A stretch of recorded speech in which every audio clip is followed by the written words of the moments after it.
Hoy hablamos de los orígenes del teatro, de un teatro, un espacio que tiene muchas historias para contar. Hablamos con un guionista, dramaturgo, director. Charlamos de teatro con Javier Dolte en su espacio, el Espacio Callejón.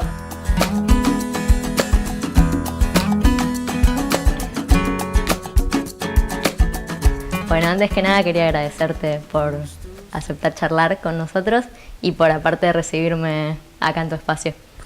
No, bienvenidos. Bueno, gracias. Tras Bambalinas es un espacio para charlar de teatro. Yo coordino grupos de espectadores que somos apasionados por el teatro, nos gusta mucho asistir a esta fiesta compartida que es el teatro. Estuve escuchando que tu pasión un poco por el teatro empezó viendo Despertar de Primavera, dirigida por Aleso. ¿Cómo sos como espectador? ¿Cómo empezó este amor? Sí, empezó siendo una especie como de captura, ¿no? O sea, algo me pasó cuando vi esa obra. No sabía yo en ese momento qué era lo que me pasaba, si era que quería hacer algo de esto. Estaba muy lejano el teatro de todo mi horizonte de actividades. En esa época, en mi casa, si bien una casa donde sí había un gran aprecio por la cultura y la música y la literatura, no por el teatro, sí había libros de teatro, había obras de teatro en la biblioteca de mis viejos, pero no me llevaban. Yo nunca fui a ver teatro para niños, fui una vez y la pasé mal. Y escuché de Cenicienta. De Cenicienta, que me decepcionó mucho. Y sí, cuando fui, mi vieja me llevó a ver Despertar de Primavera, yo tenía 14 años, y algo me pasó, o sea, algo era, para mí, era algo objetivo, en ese momento no pensé que era algo que me estaba pasando a mí, me parecía que era algo que le tenía que pasar a cualquiera que fuese a ver esa obra. Claro. Y empecé, y tardé en descubrir que no era así, que no era, porque la vi 7 veces, me acuerdo, y quería llevar a mis amigos, y no querían ir, ¿viste? Claro. Y si logré llevar a alguno, no le pasó nada. Entonces descubrí que sí, que era algo que me estaba pasando a mí. Y empecé a ir a ver teatro, y a ver teatro, y a ver teatro. Vivía en Olivos, me tomaba el colectivo, me iba a ver todo, hasta que alguien cercano a la familia dijo, bueno, este chico hay que llevarlo a algún taller, algo que haga algo de teatro. Así que así arrancó. Bien. Cuando me estaba preparando para entrevistarte, estuve leyéndote, escuchándote, y encontré como muchos relatos que vos contás sobre los orígenes. Este es uno, el de Cenicienta que nombraste, y hay uno que me pareció muy, muy tierno, que es de la dedicatoria de tu novela a tu mamá. ¿Cómo es esto de que te enseñó a contar historias? Sí, fue algo que hice consciente justamente hacia cuando estaba terminando de escribir la novela, que claro, era un recuerdo, no estaba oculto, o sea, es un recuerdo que siempre había tenido, sí, pero nunca lo había vinculado con mi trabajo, que es esto, lo de contar historias, que mi vieja me llevaba, ella decidía que yo tenía que ir a ver tal o cual película al cine, entonces me llevaba en Olivos, incluso a veces eran películas prohibidas para 14, pero mi mamá hablaba con el de la boletería y le decía, yo creo que mi hijo tiene que ver esta película, entonces me depositaba en el cine y me iba a buscar a la salida. No me acompañaba, yo veía solo las películas. Claro. Y películas como, digo, películas francesas, películas, o sea, yo consumí mucho un cine que no era el de los adolescentes. No, claro. Y después, a la noche, mientras ella cocinaba, yo me acuerdo perfecto, me sentaba, pues yo era chico, me sentaba en la mesa de la cocina y le tenía que contar la película completa, ¿no? Y contar una película es muy difícil. Claro. O sea, uno puede decir de qué se trata, uno puede decir está buenísima, uno puede decir hay una parte que no sabes lo que pasó. No, y otra cosa es contarla desde principio a fin. Y creo que eso fue una especie de entrenamiento, porque era muy exigente. Me decía, no, para. Y yo hablando, ella estaba ahí cocinando, decía, no, para, no entiendo. Y ese personaje, pero ¿dónde estaba? ¿Por qué le dijo tal cosa? Y yo hacía un gran esfuerzo, y fue un ejercicio. Capaz que eso pasó 5 veces, pero para mí fueron muchísimas. Claro. Sí, esta cosa de, por un lado, el relato, ¿no? Y por otro lado también algo del teatro que yo también descubrí en bueno, pensaba cuando me decías que habías estado revisando entrevistas y cosas, que yo también conté otra especie de origen aún más primario de mi relación con algo del teatro, que fue cuando yo estaba en Jardín de Infantes, que, si mal no recuerdo, era muy chico, debería tener 5 años, y esto obviamente es de mis primeros recuerdos, y que había una chica que me gustaba mucho y la invité a mi casa, y lo que yo preparé, y de esto tengo un recuerdo vívido, en mi habitación puse todos mis juguetes en un lugar, los acomodé de una manera, puse una soga de no sé dónde la tele, no sé, la puerta del placar o no sé dónde, y puse una lona y le hice entrar a esta chica a la habitación y le dije, ponete ahí, y le abrí como el telón para que viera mis juguetes. Había como, o sea, y yo, claro, era muy chico, no tenía ni idea de lo que era el teatro, pero algo de eso de lo epifánico, o sea, de eso de velar algo, ¿no? De algo que está oculto y se devela, ¿no? Se muestra. Se ve que esa instancia un poco mágica que tiene el teatro, eso que nos pasa cuando nos sentamos en la platea, ya que sos una entusiasta espectadora, y cada vez que uno se sienta y a uno le gusta el teatro y se sienta en una butaca, y ese momento que se empiezan a apagar las luces, porque va a empezar ese momento donde dice, bueno, acá puede pasar cualquier cosa. Yo digo, eso es el teatro, digamos, esa sensación de puede pasar, después por ahí te decepcionás, o claro, por ahí no, sí, o por ahí sí pasó la magia. La decepción es horrible. Es terrible, pero si no, es hermoso. Sí, y aunque sea con los juguetes, construiste una puesta en escena, digamos. Exacto, sí. Vine a ver el reestreno el sábado de Clarividentes, qué bueno, me encantó. Qué bueno. Y pensaba cuando hablabas esto de tu madre tan exigente, tratando de que tu relato sea verosímil, pensaba en qué impresionante cómo se construye verosímil con un relato tan loco, digamos, tan impresionante, y cómo los actores realmente pueden creer y nos hacen creer a nosotros en que esa realidad es verídica, digamos, por ese ratito. Está bueno porque ahí estás dando en la clave, digamos, de lo que es el teatro para mí y en lo que es Clarividentes, es decir, hay la actuación es el cómplice perfecto del texto y de la dirección para hacer creíble ese relato imposible, ¿no es cierto? Y luego, cuando ese relato, que parece increíble, se hace consistente, es lo único que tenemos, ¿no es cierto? Ese relato. Entonces el actor crea ese verosímil y luego es víctima de ese verosímil, que es lo que le pasa a los personajes de Clarividentes. Ellos inventan, ¿no es cierto? O sea, ellos sin querer, porque meten la pata, qué sé yo, crean ese gran caos y luego son víctimas de ese gran caos, claro. ¿No? Yo creo que todos somos pergeniamos nuestras ficciones y luego somos víctimas de ellas. Bueno.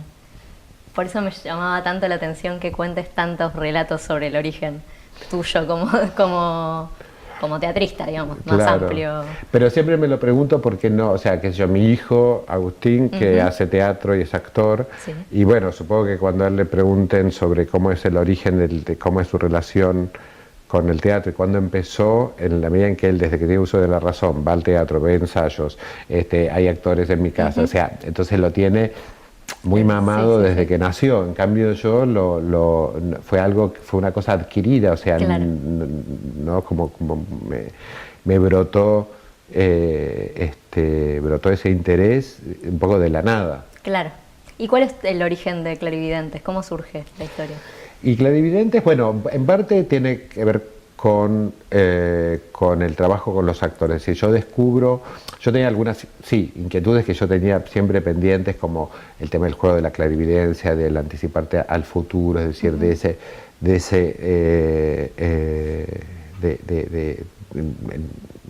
también en su aspecto más filosófico, por un lado.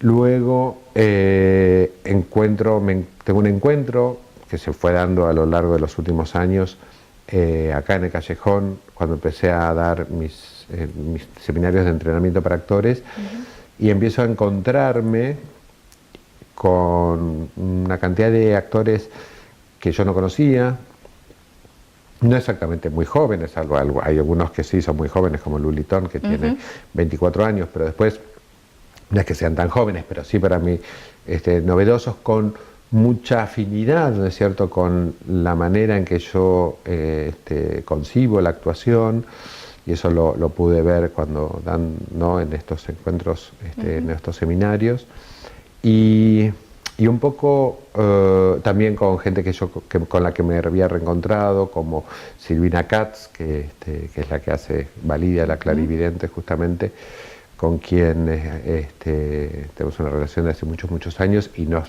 reencontramos por esas vueltas de la vida. Y yo dije, acá hay algo, acá en este grupo de gente hay algo que hace un poco esto que vos recién mencionabas, que van a hacer posible cualquier cosa, ¿no es cierto? Y creo que justamente empezar a trabajar con algo que yo nunca había trabajado, que es con la virtualidad del espacio, ¿no? El famoso cubo de clarividentes, ¿no? Que hacer, ¿no?, al principio tenemos que hacer funcionar este cubo. Si hacemos funcionar el cubo, hacemos funcionar cualquier cosa. Y eso es un gran trabajo, porque además del trabajo del personaje, el trabajo emocional, lo que cualquier actor tiene que trabajar, Clarividentes tiene además, ¿no es cierto?, ese crear ese cubo que, claro, cuando uno lo ve funcionando es muy atractivo, muy divertido, pero para el actor es muy difícil lo que tiene que hacer. Muy difícil. ¿Te paras desde un lugar diferente cuando trabajás en teatro comercial, cuando trabajás acá, cuando haces un género como comedia musical? ¿Sos el mismo dirigiendo? Soy el mismo. Mucha gente me conoce que la he dirigido acá en el alternativo o en el comercial. Sabe que trabajo exactamente igual, y con el musical me pasó que trabajé igual que con obra de texto, y yo nunca había hecho musical, y claro, yo pensaba, fue muy gracioso porque yo empecé con, el primer número y lo ensayé, ellos cantaban y yo los dirigía como si estuviesen diciendo un texto, ¿no?, que estuviera cantado, y con la coreografía, con la coreógrafa también, decía, pero ¿por qué se mueven así? O sea, ¿y qué está contando? Y las coreografías para mí también eran escenas que tenían que contar algo, y bueno, habían pasado 10 días desde el comienzo de los ensayos y estábamos en un descanso, y dice, qué raro, ¿no?, trabajar así, musical. Y yo digo, muy raro. Y dice, no, los musicales nunca trabajamos así, o sea, siempre es actuación por un lado, claro, termina, baile por otro, canto por otro, y luego se ensambla, ¿viste? Claro. Y digo, entonces estoy haciendo todo mal. Entonces dice, no, tranquilo, va bien. O sea, yo trabajo siempre igual, que a mí me importa, bueno, esto que decíamos antes, porque acá el tema siempre es cómo contar una historia, ¿no es cierto? Entonces tengo estos elementos, y en este caso tengo además canciones y coreografías, y todo tiene que colaborar para contar una historia. Bien. Los espectadores quizás vamos aprendiendo a medida que vamos siendo espectadores los diferentes códigos. En el teatro comercial, cuando aparece la estrella uno puede aplaudir, pero en el teatro independiente, aunque aparezca Laura Oliva, que la conocemos mucho, no se aplaude. O, hay esos códigos que uno va... El único lugar del mundo en que pasa eso en el teatro, ¿sabías? No sabía. No pasa en ningún lugar del mundo. A los extranjeros les llama mucho la atención. Es una tradición argentina. Claro. Pero sí, es diferente. Uno se sienta de forma diferente al ver una obra de teatro. Hay algo, evidentemente, una mirada que cambia. Yo cuando concibo algo como Clarividentes, claramente estoy pensando en el Callejón y en un tipo de espectador, ¿no? Y no es lo mismo cuando hago una obra en Corrientes, pero mi forma de trabajar es exactamente la misma, y la complejidad emocional de los personajes y por lo tanto del actor es la misma. O sea, cuando un actor tiene verdad emocional, no importa si es una comedia, un drama, lo ves aunque estando cerca, como los teatros más chicos, y también si estás en la fila 20 del Metropolitan, también lo ves, porque la potencia de proyección que tiene la verdad emocional del actor es lo más preciado, es el anzuelo, es decir, es por donde la obra te va a capturar como espectadora. Bien. Elegimos que sea acá la entrevista porque, ya es un teatro que es referente del teatro independiente, y porque pienso que realmente tiene muchas historias para contar. Todos tenemos historias que contar, y este lugar también las tiene. ¿Cuál es tu historia con el Callejón? Historia con el Callejón, y empezó hace muchos años, cuando el Callejón cumplió 25 años, ahora el año pasado, y yo vi la primera obra que se hizo, era una obra que había escrito y dirigido Esther Goris, muy interesante, El otro sacrificio se llamaba, y fui espectador de obras, Maquina Hamlet, de grande, digamos, acá se produjeron acontecimientos teatrales que marcaron mucho la historia del teatro de Buenos Aires, y después tuve la suerte cuando yo hice, la primera vez que trabajé acá fue, nosotros estábamos haciendo Faros de Color acá cerca, en el Galpón del Abasto,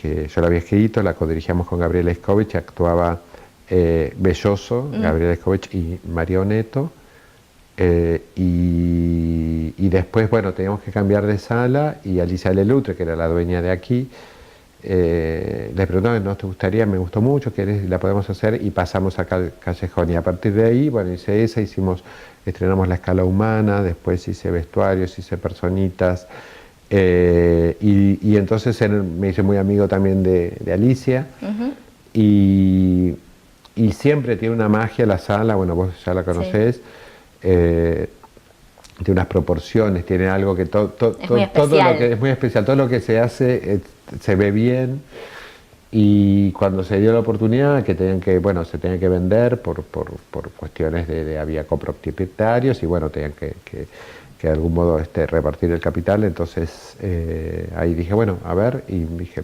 vamos a meternos en esta locura, y acá estamos. Propongo un juego.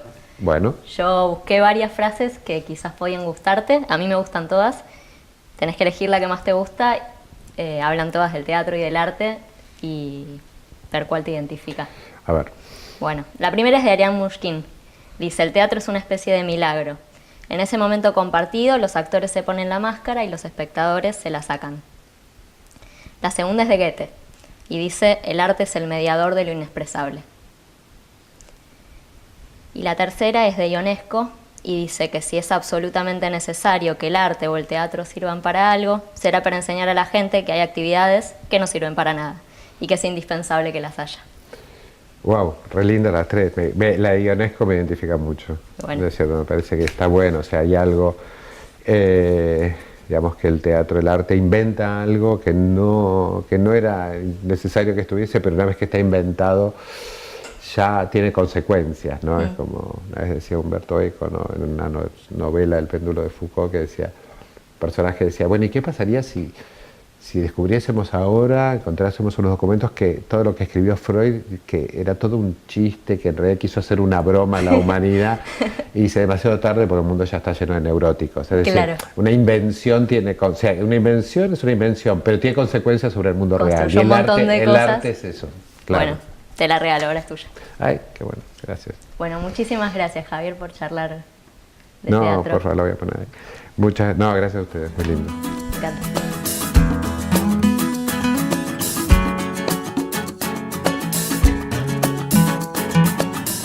To say I can't do everything, well I can try. And as I roll along I begin to find